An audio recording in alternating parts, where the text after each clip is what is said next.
आप सबका अपने YouTube चैनल में एक बार फिर से स्वागत है। आज हम बात करने वाले हैं श्रम कानूनों की। आपने पिछले दिनों लगातार समाचार पत्रों में देखा होगा, सुना होगा विभिन्न न्यूज़ चैनलों पर कि श्रम कानूनों में कुछ बदलाव विभिन्न राज्य सरकारों द्वारा किए गए हैं। तो क्या बदलाव किए गए हैं? क्या जो दिख रहा है समाचार पत्रों में या जो आपको टीवी चैनलों पर दिखाया जा रहा है, क्या वह सच है? और यदि सच है तो कितनी सच्चाई है उन बातों में? आज उसी का परीक्षण हम करेंगे कि श्रम कानूनों में क्या बदलाव किए गए हैं, और देखेंगे भी इसके सकारात्मक पक्षों को भी देखेंगे और इसके नकारात्मक पक्षों को भी हम देखेंगे। दोनों को समग्र रूप से हम आज देखने वाले हैं। तो ये जो प्रारंभ हुआ, सबसे पहले क्या हुआ कि उत्तर प्रदेश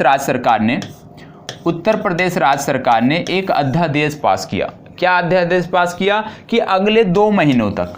ये याद रखिएगा कब तक के लिए है, 2 महीनों तक, अगले 2 महीनों तक उत्तर प्रदेश में श्रम कानूनों के जो बहुत सारे सेक्शन थे उनमें कुछ को निष्क्रिय कर दिया गया है। सबको नहीं किया गया है, कुछ को किया गया, जैसे 41, 43, 46 इस तरह कुछ सेक्शन थे जिनको निष्क्रिय कर दिया गया है। और जो सेक्शन निष्क्रिय किए गए हैं ये संबंधित थे, कहाँ से संबंधित थे? ये जो लेबर होती हैं हमारी, तो लेबर के वर्किंग आवर से संबंधित थे।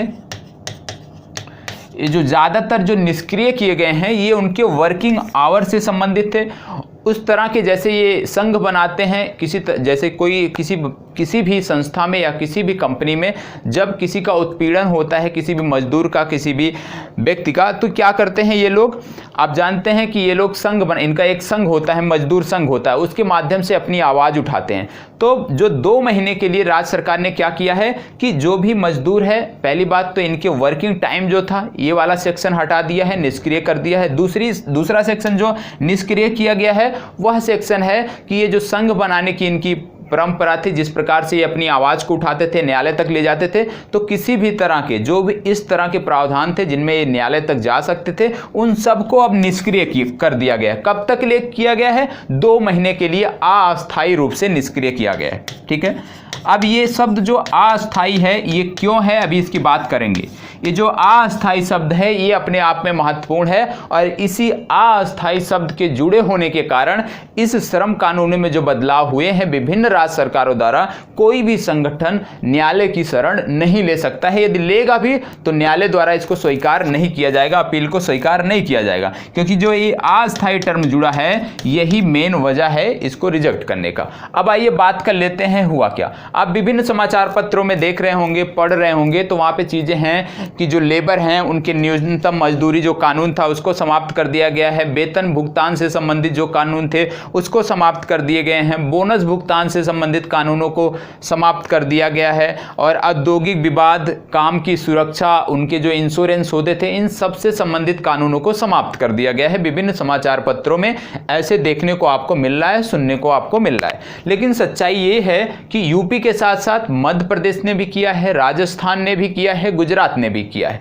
तो सबने अलग अलग समय के लिए किया है। जैसे हम यूपी के देखें तो इसने 2 महीने के लिए किया है। गुजरात की बात करें तो वहाँ पे 1000 दिनों की बात हो रही कि इन्होंने 1000 दिनों तक के लिए सस्पेंड कर दिया है। इसी तरह से राजस्थान की बात हो रही है कि कुछ समय के लिए किया है, लेकिन सबका प्रावधान है उसमें अस्थायी शब्द देखने को मिल रहा है, क्योंकि ये प्रावधान अस्थायी नहीं किया गया है। अब बात आती है कि ये कानूनों की आवश्यकता क्यों पड़ी। वर्तमान समय में ऐसी क्या परिस्थितियां हो गई हैं कि श्रम कानूनों में बदलाव के माध्यम से ही हम औद्योगिक गतिविधियों को आगे चला सकते हैं, औद्योगिक गतिविधियों को बढ़ा सकते हैं। तो जैसा कि आप सब जानते हैं, पहले हम इसके सकारात्मक पक्षों को देखेंगे कि इसका सकारात्मक पक्ष क्या है। ठीक है, दोनों पक्षों को देखेंगे, इसकी आलोचना भी हम करेंगे, अभी फैक्ट पे आलोचना करेंगे, लेकिन पहले हम सकारात्मक पक्षों को देखते हैं। तो सबसे पहली बात, जो विभिन्न राज्य सरकारों द्वारा, विभिन्न विशेषज्ञों द्वारा, इस क्षेत्र के विशेषज्ञों द्वारा जो बात कही जा रही है, उनका कहना है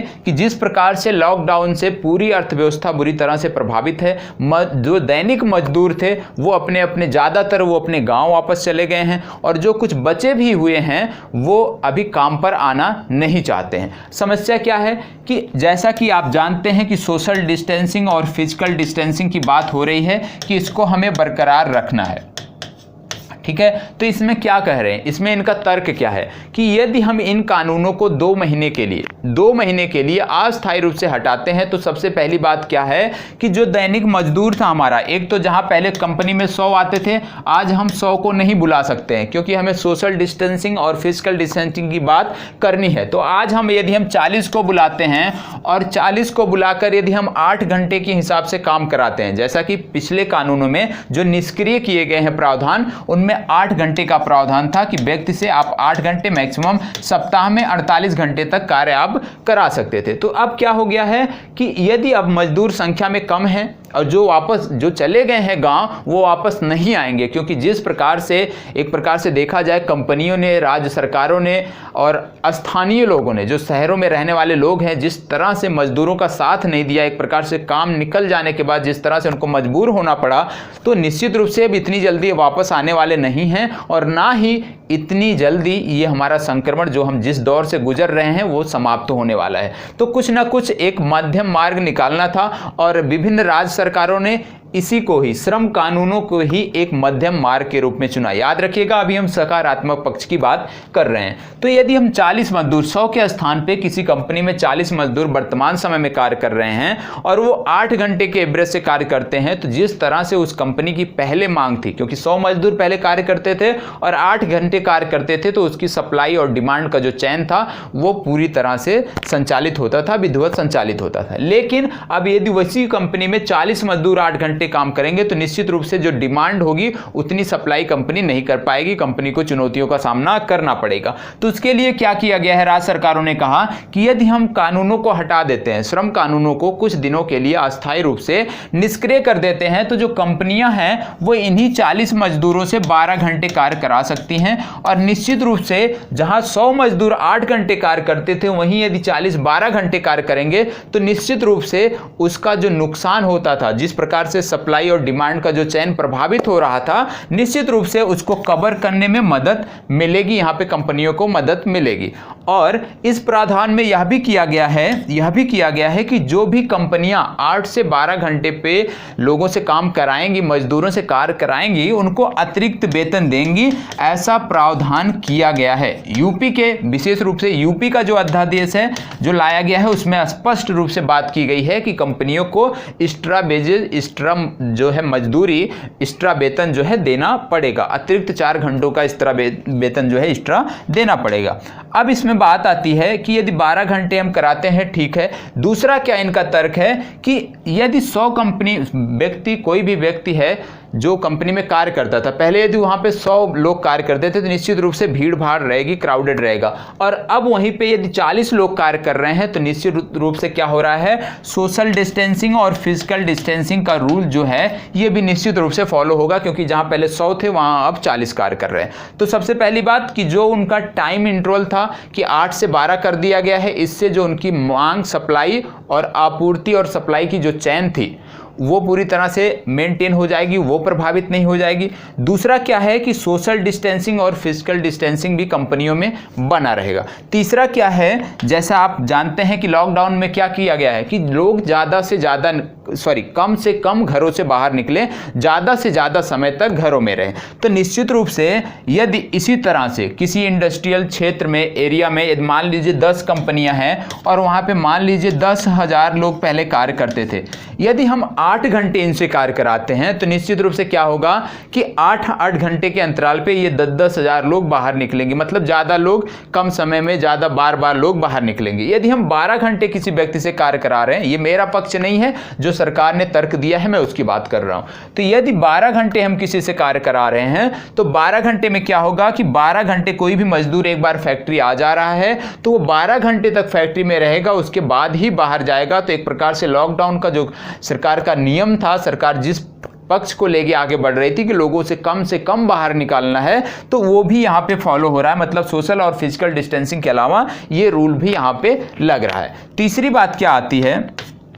तीसरी बात आती है कि ये जो कंपनी के वर्कर हैं, ये जो कंपनी के मजदूर हैं, ये यदि बार बार ये बाहर जाते हैं, बार बार अलग लोगों से मिलते हैं, तो इनमें भी संक्रमण फैलने का खतरा रहता है। यदि बार बार जाएंगे, ज़्यादातर लोगों से मिलेंगे, तो निश्चित रूप से संक्रमण फैलने का खतरा रहता है। और कुछ लोगों ने तर्क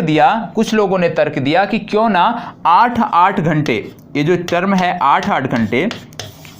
इसको 8-8 घंटे जैसे पहले कार्य करते थे वैसे ही कार्य कराया जाए, लेकिन कम लोगों को बुला के कार्य कराया जाए। तो निश्चित रूप से कोई भी कंपनी है वो घाटे में नहीं चलना चाहेगी। और आप जानते हैं वर्तमान समय में जो औद्योगिक इकाइयां हैं उनमें वित्त की कमी हो गई है, और वित्त की कमी यदि सरकार फंड उपलब्ध नहीं करा रही है, बैंक नहीं दे रहे हैं, तो उनके लिए मुश्किल है। और जब कंपनियां एक बार रन होने लगेंगी तो निश्चित रूप से बैंक भी उनकी मदद को आगे आएंगे, क्योंकि बैंक की भी अपनी समस्याएं हैं। तो सरकार के क्या तर्क हैं, विभिन्न राज्य सरकारों के जिन्होंने इस कानून को लागू किया उनके क्या क्या तर्क हैं, ये आपने देखा कि उन्होंने बोला कि वेतन एक्स्ट्रा दिया जाएगा, प्लस ये जो 12 घंटे का है इसमें 2 बार आधे घंटे का रेस्ट दिया जाएगा, और उनके खाने की व्यवस्था वहां पे की जाएगी। ऐसा कुछ राज्य सरकारों ने प्रावधान किया है कि कंपनियां उनके खाने की भी व्यवस्था उस संस्थान में, उस औद्योगिक इकाई में करेंगी। मध्य प्रदेश ने बोला है कि 1000 दिनों तक, बोला जा रहा है कि मध्य प्रदेश राज्य सरकार ने 1000 दिनों तक लागू किया है। गुजरात ने लगभग 1200 दिनों तक कर दिया है। तो इस तरह से जो चीजें आ रही हैं वो उस पर आपको ध्यान देने की ज़रूरत है, क्योंकि समाचार पत्रों में अक्सर फैक्ट आपको जो है ज़्यादातर गलत देखने को मिलते हैं वर्तमान समय में। तो आपको जो अध्यादेश है, जो ऑफिशियल डाटा आए उस पर ध्यान देने की ज़रूरत है, और उस पर ही अपना एक व्यू बनाने की ज़रूरत है। अब हम इसके नकारात्मक पक्षों की बात कर लेते हैं, श्रम कानूनों के नकारात्मक पक्षों की बात कर लेते हैं। सबसे पहले बात इसमें कहा जा रहा है, इसके नकारात्मक पक्षों में कहा जा रहा है कि पहले भी कंपनियां जो कंपनियां हमारी होती थी वो पहले भी लोगों से 8 घंटे से ज़्यादा कार्य कराती थी। ये कोई नई बात नहीं है, पहले भी वो 8 घंटे, जो 8 घंटे बोला जाता था वो लगभग 10 घंटे हो जाता था, और कहीं कहीं 12 घंटे तक वो कार्य करा लेती थी। ऐसे में जब उनको 12 घंटे की अनुमति मिल जाएगी, 12 घंटे की, अब हम नकारात्मक पक्षों को देख रहे हैं, यदि उनको 12 घंटे की अनुमति मिल जाती है तो निश्चित रूप से अब उनको किसी चीज़ का भय नहीं है, किसी भी कानून का डर नहीं है। तो निश्चित रूप से ये अब लोगों से लगभग 15 घंटे तक कार्य करवाएंगी और लोगों को बाध्य करेंगी कार्य करने को। और निश्चित रूप से बहुत सारी कंपनियां थी जहां पहले भी लोग 12 घंटे कार्य करते थे, वेतन 8 घंटे का मिलता था, और उनका डर अभी भी बना हुआ है कि ऐसे में उनका शोषण कंपनियों द्वारा, औद्योगिक इकाइयों द्वारा किया जाएगा। दूसरा फैक्ट है, आप जानते हैं कि भारत में बहुत सारी औद्योगिक इकाइयों में मजदूर जो हैं वो काम जो उनका होता है, वर्क बहुत ही रिस्की होता है, ठीक है। तो ऐसे में क्या था, जो एक डाटा आया था, आधिकारिक डाटा आया था, जो मजदूरों की कार्यस्थल पर जो एक प्रकार से मृत्यु हो जाती थी कार्य के दौरान विभिन्न दुर्घटनाओं में, तो जो डाटा आया था उसमें बोला गया था, बताया गया था कि ऐसा बहुत सारे मजदूर हैं जो ड्यूटी पे गए, वापस नहीं आए, और उनकी एक प्रकार से ड्यूटी के दौरान ही कार्यस्थल पर ही मौत हुई है। लेकिन क्या होता है, उनका डाटा जो है छुपाया जाता है। मतलब उनको जब कार्य के लिए भेजा जाता है तो उनको रजिस्टर में उनकी एंट्री नहीं होती है। ऐसे में ज़्यादातर लोगों की एंट्री नहीं होती है, और जब रजिस्टर में एंट्री नहीं होती है, उनके साथ कोई भी दुर्घटना घटती है तो पहले भी कंपनियां क्या करती थी, उसको इनकार कर देती थी कि ये व्यक्ति हमारे यहाँ कार्य नहीं कर रहा है, या आज कार्य के दौरान इसकी मौत नहीं हुई। तो ऐसे में जब पहले कानून लागू थे तो इस तरह की लापरवाहियाँ होती थी। और अगर अब आगे के लिए इस तरह से कानूनों को, अभी 2 महीना है, आगे हो सकता है 2 महीना और बढ़ा दो, आप 6 महीने बढ़ा दो, इसी तरह से यदि बढ़ाते गए 1-2 वर्ष तक लगातार बढ़ाते गए, और जहां पहले ही मजदूरों की, दैनिक मजदूरों की स्थिति बदतर थी, निश्चित रूप से और बदतर स्थिति हो जाएगी। अब बात आती है एक्स्ट्रा वेतन की। एक्स्ट्रा वेतन की आप जानते हैं कि कंस्ट्रक्शन वर्कर जो हैं, जो हमारा असंगठित क्षेत्र है, उनके मजदूरों को लॉ होने के बाद भी, कानून होने के बाद भी नियमित रूप से उनको दैनिक मजदूरी पहले भी नहीं मिलती थी, जब कंपनियों को, औद्योगिक इकाइयों को नियमों कानूनों का डर होता था। ऐसे में जब इन नियमों कानूनों का डर समाप्त हो जाएगा तो क्या कंपनियों द्वारा इन व्यक्तियों को, असंगठित क्षेत्र के मजदूरों को दैनिक मजदूरी दी जा सकेगी, नियमित दैनिक मजदूरी मिल सकेगी? यह भी एक प्रश्न चिन्ह लगता है। विभिन्न विशेषज्ञों द्वारा जो इस योजना की आलोचना कर रहे हैं, उनके द्वारा इस तरह के भी तथ्य दिए जा रहे हैं कि इस तरह से नहीं होना चाहिए था। तीसरी बात क्या आती है कि Bharat ILO, International Labour Organisation का एक सिग्नेटरी है। भारत ने एक लॉ बना था, उस पर साइन किया था, 1919 में साइन किया था,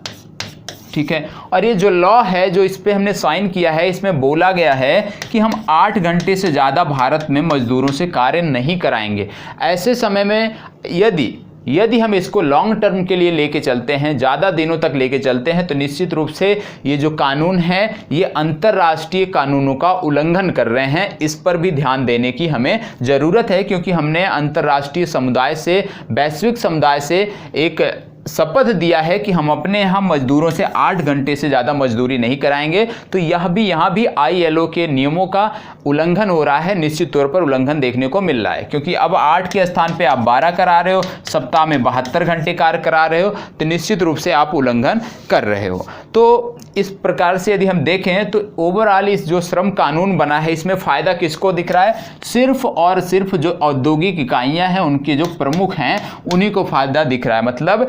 सिर्फ और सिर्फ जो औद्योगिक इकाइयों के मालिक हैं, जो बड़े बड़े उद्योगपति हैं, सिर्फ और सिर्फ इस कानून से उन्हीं को फ़ायदा दिख रहा है। यहाँ पे ना गरीब मजदूर का कोई फ़ायदा होने वाला है और ना ही जो भी अन्य लोग कार्य करते हैं इन फैक्ट्रियों में, ना ही उनका कुछ फ़ायदा होने वाला है। निश्चित रूप से यदि देखा जाए, इसकी आलोचना करें, इसकी देखें, समग्रता से इसको देखें, तो निश्चित रूप से ये जो कानून है यदि 2 महीने से ज़्यादा के लिए लागू किया जाता है, यदि जैसे आप देखते हैं महाराष्ट्र ने बोला है कि लगभग 1200 दिनों तक लागू कर रहे हैं, मध्य प्रदेश बोल रहा है कि 1000 दिनों तक लागू कर रहे हैं, तो ऐसे में यदि लॉन्ग टर्म के लिए लागू किया जाता है तो निश्चित रूप से इसकी आलोचना की जानी चाहिए, निश्चित रूप से ये गलत है। लेकिन यदि शॉर्ट टर्म के लिए है, मान लीजिए 6 महीने के लिए लागू किया गया है या 4 महीने 2 महीने के लिए लागू किया गया है, जब तक कि परिस्थितियां सामान्य नहीं होती हैं और जिस हिसाब से राज्य सरकारों द्वारा बताया गया है कि उनको एक्स्ट्रा वेतन दिया जाएगा, उनके खाने पीने की व्यवस्था की जाएगी, उनको समय समय पर ब्रेक मिलेगा, यदि इस तरह से कार्यक्रम चलाए जा रहे हैं तो निश्चित रूप से यदि राज्य सरकार की जो गाइडलाइन है उसका अनुसरण किया जाता है तो निश्चित रूप से इस कदम से मजदूरों को भी फायदा मिलेगा। इसमें एक तर्क यह भी दिया जाता है, लास्ट में हम अपना कंक्लूजन समाप्त करते हैं, क्या हो सकता है इसके जैसे कोई आलोचना भी इसकी ना हो और मजदूरों के लिए भी बेहतर हो, तो इसमें क्या किया जा सकता है? एक यह हो सकता था कि जहाँ पे हम मजदूरों को लगातार 6 दिन मजदूरों से हम 12 घंटे कार्य कराते थे,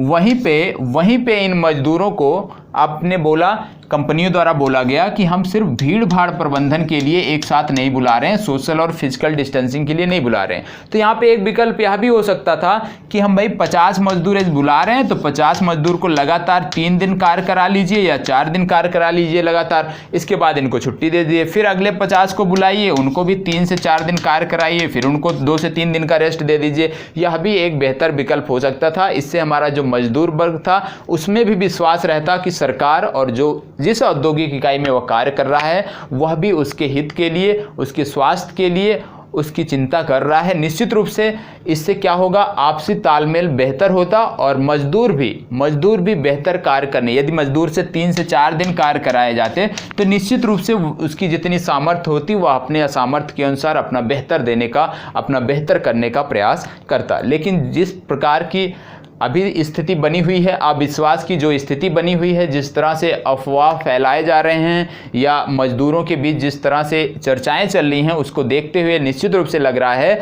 कि इस बड़े वर्ग में, इस असंगठित क्षेत्र के पूरे इस बृहद क्षेत्र में ये अविश्वास का जो माहौल है ये पनप रहा है। और निश्चित रूप से यदि अविश्वास का माहौल पनपता है कामगारों के बीच और उद्योगपतियों के बीच, तो निश्चित रूप से ये भारतीय अर्थव्यवस्था के लिए और उन उद्योगपतियों के लिए भी निश्चित रूप से नुकसानदायक होगा। इससे बचने की ज़रूरत है। केंद्र सरकार और राज्य सरकारों को उद्योगपतियों के साथ साथ हमारे असंगठित क्षेत्र के जो कार्य करने वाले लोग हैं, जो दैनिक मजदूर हैं, उनके बारे में भी सोचने की ज़रूरत है। तो उम्मीद करता हूँ एक बेहतर,